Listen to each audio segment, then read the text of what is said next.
Andaj, Allah me dasht, me çka e ka ndru situatën e Jusufit a.s.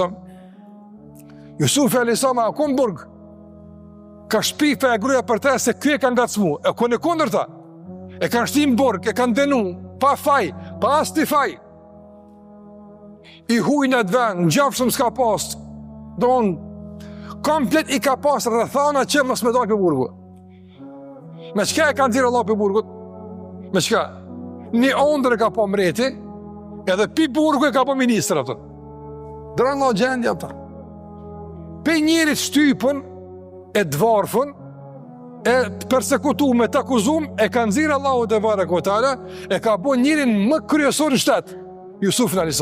Me çka ka ndodhur kjo? Një ondër veç, e ka po mreti. Që ato ondër dashmi as gjithë kush? Jusufi a.s. Dhe Allah është i madh. Nuk dinte me çka bën zgjidhje. Leja Allahut punën. Mos e mëso ti Allahun çu shemet bën zgjidhje ty. O Zot, një mam se filonin thuje një më leja Allahut xhalla xhelalu. As mos i ka zokur me t'nimu, as so me t'nimu, as çush me t'nimu, dorzoju atij, lutë Allahun xhalla wala, mbështetju atij dhe leja çështën e tij.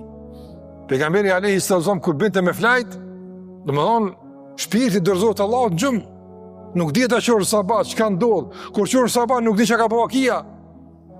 A ka pas në sulma, në termeta, qa dinti qa ndodh në sabat. Gjumë e sapi është kë. Pejgamberi sam vendosë dorën e djathtë, apo nën anën e djathtë të kokës i thonte një dua: Allahumma aslamtu nafsi ilejk, wa wajjahtu wajhi ilejk, wa fawwadtu amri ilejk. O Zot, ty të kom dërzu. Ty ka ti më këthy. Ty të kom këthy. Me zamër ka ti jam. Wa fawwadtu amri ilejk. Edhe krejt çështjet e mia ty të kom dërzu. Ndorë tonë. Ti, unë po flajt, tash ti ai që ajruna, siruna, çka s'dijone. Të ti janë. I dërzohet Allahut besimtar. Ama dërzim të plot me zamër, pa mendyshje, pa rezerva.